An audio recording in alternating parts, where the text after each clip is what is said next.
സൂത്ര ഏതോ ഒരു കരടി ഈ അപ്പൂപ്പനെ അടിച്ചു വീഴ്ത്തിയെന്ന്. എതിരെ വന്നപ്പോ വഴി മാറി കൊടുക്കാത്തതിനാ. വഴി മാറി കൊടുക്കാത്തതിന് അടിയോ? അത് കൊള്ളാമല്ലോ. കൊള്ളാമെന്നോ? എന്തിനാ ചുമ്മാ തല്ലുകൊള്ളുന്നത്?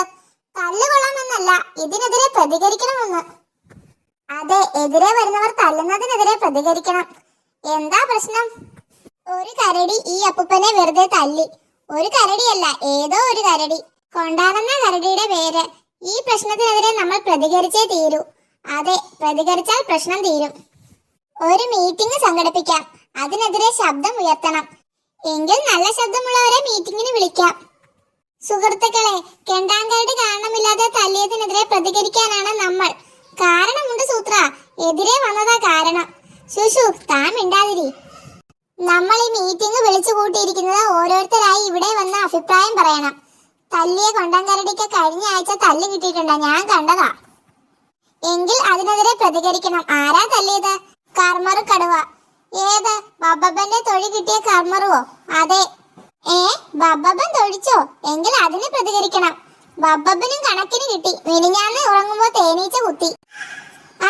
എങ്കിൽ തേനീച്ച കുത്തിയതിനെ പ്രതികരിക്കണം. തേനീച്ചക്കൂട്ടിൽ മാങ്ങായണ്ടി എറിഞ്ഞാൽ തേനീച്ച ഇളകാതിരിക്കുമോ? അല്ല പിന്നെ. ഓഹോ, എങ്കിൽ മാങ്ങായണ്ടി ഏറിനെതിരെ പ്രതികരിക്കണം. ആരാ എറിഞ്ഞത്?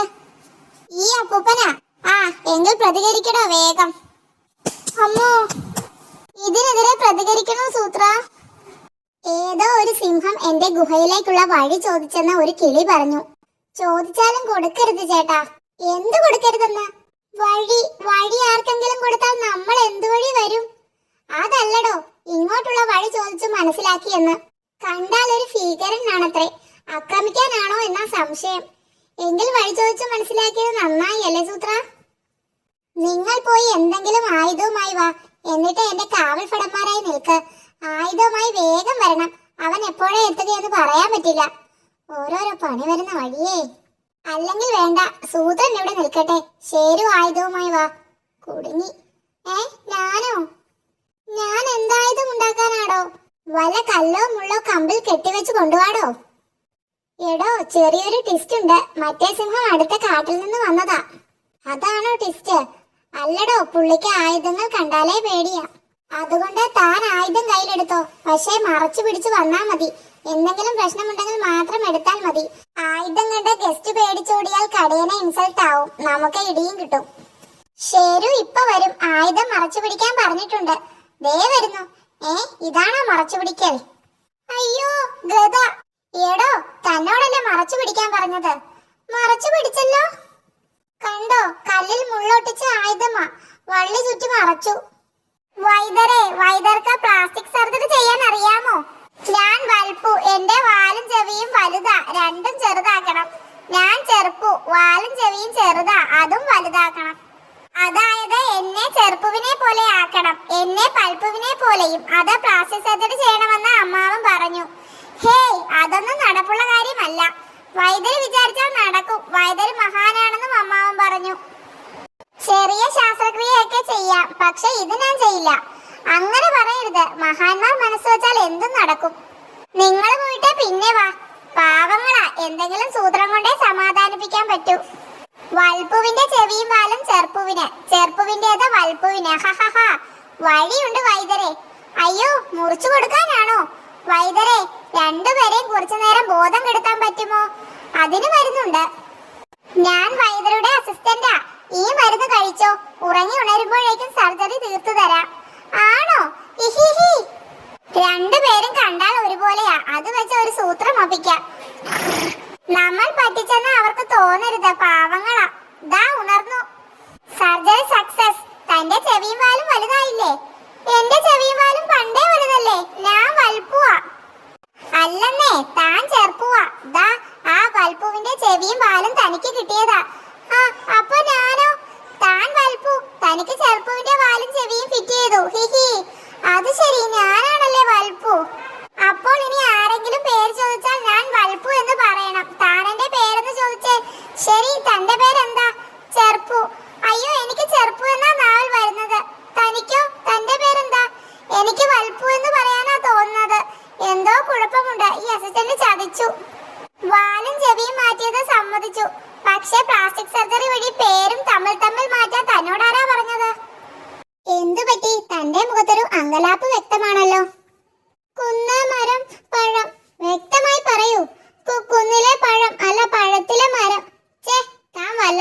പേടിച്ചിട്ടുണ്ട്.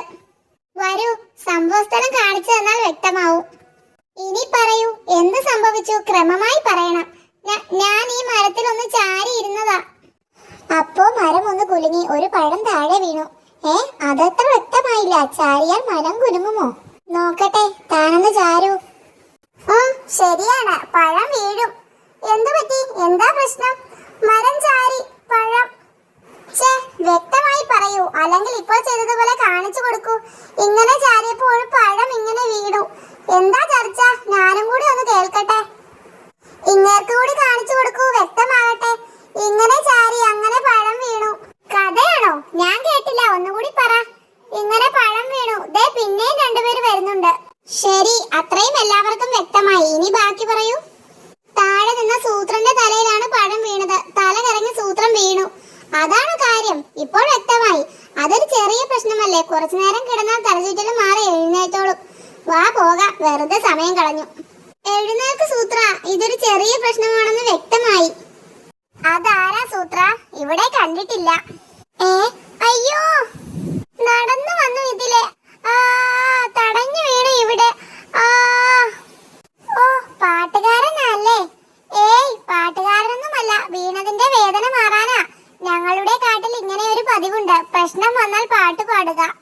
പാട്ട് പാടിയാൽ എല്ലാം മറക്കാം. പാട്ട് പാടാൻ മറന്നാലോ? പാട്ടുസൂത്രം കൊള്ളാം അല്ലേ സൂത്ര? എനിക്ക് വലിയ സംഭവമായൊന്നും തോന്നിയില്ല. എന്തായാലും ഞാനിത് പരീക്ഷിക്കാൻ പോവുകയാ. എന്തെങ്കിലും പ്രശ്നം വന്നിരുന്നെങ്കിൽ പാട്ട് പാടാമായിരുന്നു. ഷെടാ, എന്താ പ്രശ്നം വരാത്തത്? സൂത്ര, എനിക്ക് പാട്ട് പാടാൻ പ്രശ്നം വരുന്നില്ല.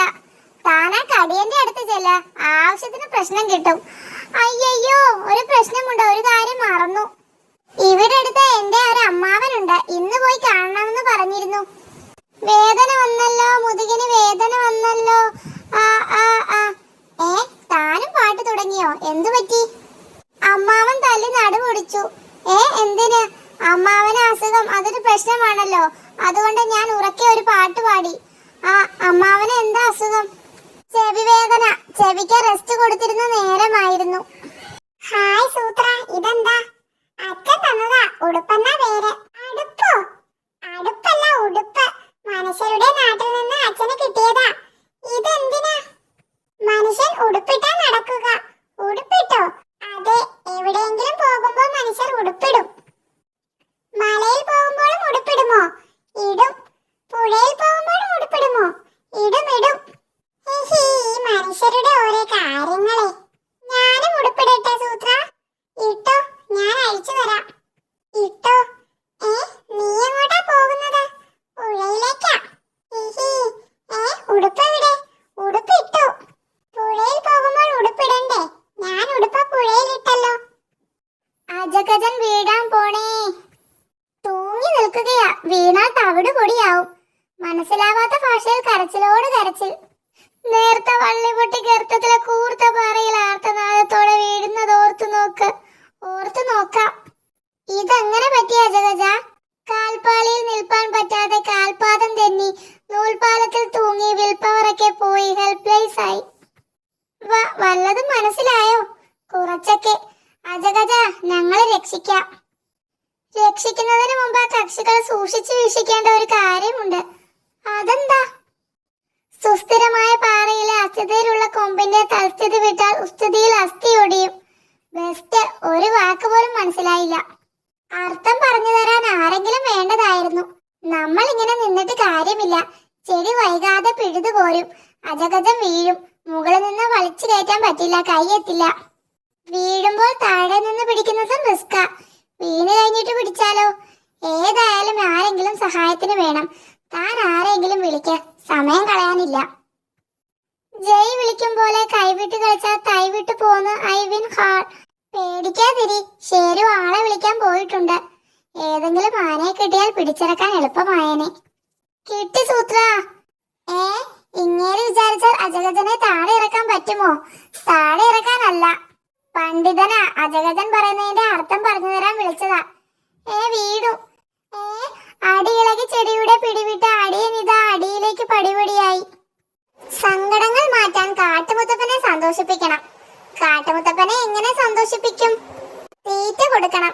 തിന്നാനുള്ള സാധനങ്ങൾ മൂക്കുള്ള പാറയിൽ കണ്ണടച്ച് സമർപ്പിച്ചാൽ കാട്ടുമുത്തപ്പൻ പ്രത്യക്ഷപ്പെട്ട് അത് സ്വീകരിക്കും. പ്രത്യക്ഷപ്പെടുമോ? പെടും. അതുകൊണ്ട് നാളെ രാവിലെ മൂക്കുള്ള പാറയിൽ തീറ്റയുമായി വരൂ. വേറെ ആരും അറിയണ്ട. ആള് കൂടിയാൽ കാട്ടുമുത്തപ്പനെ ഇഷ്ടപ്പെടില്ല. ഇറച്ചി ചീഞ്ഞു തുടങ്ങി. അതുകൊണ്ട് വയറുവേദനയ്ക്കുള്ള മരുന്ന് ഞാൻ സമർപ്പിക്കുന്നുണ്ട്. മൂക്കുള്ള പാറയിൽ കണ്ണടച്ച് വെക്കാനാ പറഞ്ഞത്, കണ്ണുള്ള പാറയിൽ മൂക്കടച്ച് വെക്കാനല്ല. എല്ലാവരും തീറ്റ വെച്ചു ചേരൂ. ഇനി ഞാൻ അങ്ങോട്ട് ചെന്ന് പ്രത്യക്ഷപ്പെടട്ടെ. ഞാനും പ്രത്യക്ഷപ്പെടട്ടെ ഒരു കൂട്ടിന്. ഭക്തന്മാരെ, കാട്ടുമുത്തപ്പനാണോ? അതെ, ഞാനാ കാട്ടുമുത്തപ്പൻ.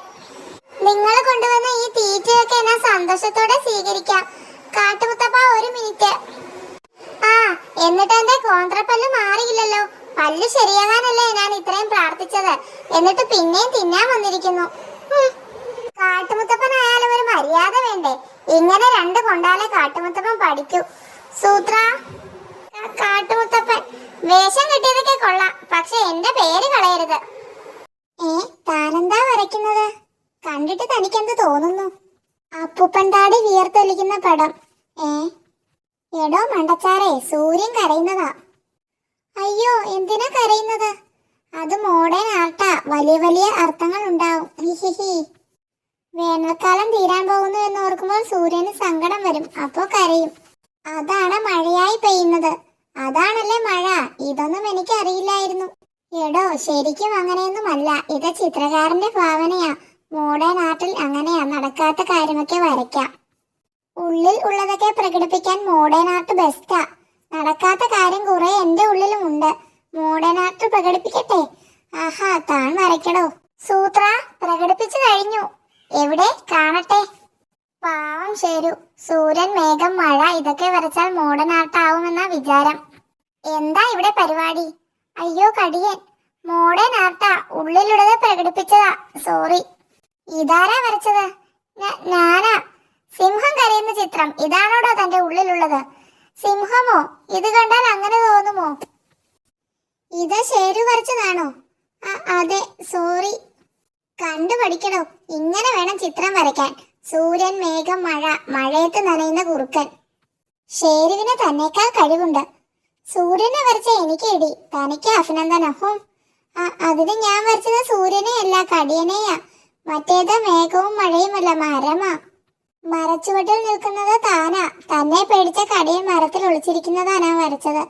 എന്റെ ഉള്ളിലെ ഒരു മോഹം പ്രകടിപ്പിച്ചതാ.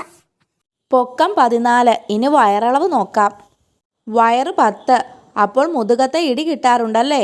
അതെങ്ങനെ മനസ്സിലായി? മുതുകത്തെ ഇടി കിട്ടുന്നത് വയറിനെയും ബാധിക്കും. പൊക്കവും വയറളവും നോക്കി അങ്ങനെ പലതും മനസ്സിലാക്കാം. കടുവച്ചാരുടെ പൊക്കം 22, വയറ് 19. കഴിഞ്ഞ ആഴ്ച 4 മുട്ട തിന്നു അല്ലേ? അല്ല, ഇതൊക്കെ എങ്ങനെ മനസ്സിലാക്കുന്നു? ഇതാണ് വള്ളിവിധി. വള്ളിയിലെ നമ്പർ നോക്കി അളവറിയും, അളവ് നോക്കി വിധിയും പറയും. എങ്കിലേ നമുക്കിതൊരു ബിസിനസ്സാക്കി എടുക്കാം. പൊക്കം 13, വയറ് 12. എനിക്ക് ഒരു വയറേ ഉള്ളൂ. മീൻ തിന്നിട്ടുണ്ടല്ലേ? അത് നിർത്തണം. അത് വെള്ളം കുടിച്ചപ്പോൾ അകത്ത് കയറിയതാ. പൊക്കം 28, വയറ് 20. തനിക്ക് കല്ലേറ് കൊണ്ടിട്ടുണ്ടല്ലേ? ആരെങ്കിലും എറിഞ്ഞു കാണും, പക്ഷെ ഞാൻ അറിഞ്ഞിട്ടില്ല. താൻ മുള്ളു പറിച്ചിട്ട് വാ, അല്ലെങ്കിൽ വള്ളി പൊട്ടും. ഇതിലെവിടെയാടോ തൻ്റെ വയറ്? കൃത്യമായി അടയാളപ്പെടുത്തിയിട്ട് വാ. ഭയങ്കര വെയിൽ, ഞാൻ അകത്തിരിക്കാം. നിങ്ങൾ ആരെങ്കിലും അളന്ന നമ്പർ പറഞ്ഞാൽ മതി, വിധി ഞാൻ പറയാം. ശരി, വളർന്നോളൂ. പൊക്കം 18, വയറ് 15. മുട്ട തിന്നുമ്പോൾ പുഴുങ്ങി തിന്നാൻ പറ. പൊക്കം 15, വയറ് 8. തലചുറ്റൽ കാണും, വടി കുത്തി നടക്കാൻ പറ. ഒരു വിനോദസഞ്ചാരി വന്നിട്ടുണ്ട്, അളക്കട്ടെ? അളന്നിട്ട് പറ. പൊക്കം 22, വയറ് 38. 38ഓ? എങ്കിൽ ദഹനം ഭയങ്കര പ്രശ്നമാണല്ലോ. കഴിക്കുന്നത് ദഹിക്കുന്നില്ലേ എന്ന് ചോദിക്ക്. ദഹിക്കുന്നുണ്ട് എന്ന് പറഞ്ഞു. വയറുവേദന ഉണ്ടോ? ഇല്ല. അങ്ങനെ വരാൻ വഴിയില്ലല്ലോ. ഇത്രയും വയറളവ് ഉണ്ടെങ്കിൽ ഏതോ ജീവിയെ തിന്നിട്ട് അതേപടി ദഹിക്കാതെ വയറ്റിൽ കിടപ്പാ. അത് ദഹിപ്പിക്കണം. വയറ്റിലുള്ളത് ദഹിപ്പിക്കാൻ സമ്മതിക്കില്ലെന്നാ പറയുന്നത്.